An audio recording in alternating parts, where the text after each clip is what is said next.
Komedyante nga ako, hindi ako negosyante. Kaya never talaga ako, Tito Boy, nagne-go-go-go.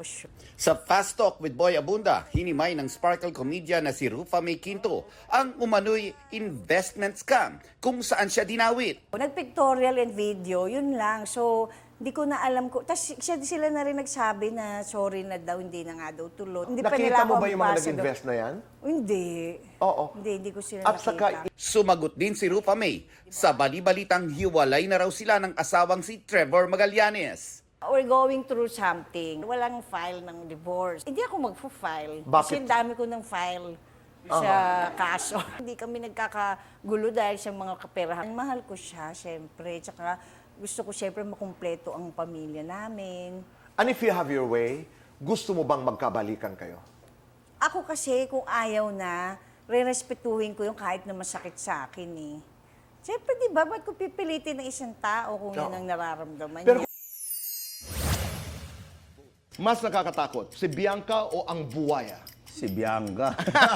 Yan naman ang sagot ni Ruru Madrid sa Fast Talk with Boy Abunda.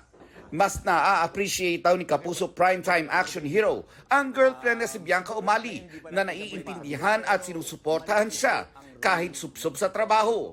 Simula sa Lunes, mapapanood na ang pagbabalik ng action-packed series na Lolong Bayani ng Bayan sa GMA Prime. A picture of happiness sa happiest place on earth. All smiles sina Jeneline Mercado, Dennis Trillo at daughter nilang si Dylan habang namamasyal sa Hong Kong Disneyland.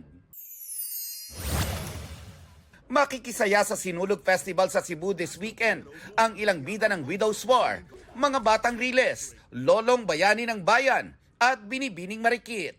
Nelson Canlas nagbabalita para sa GMA Integrated News. Huwag magpahuli sa mga balitang dapat niyong malaman. Mag-subscribe na sa GMA Integrated News sa YouTube.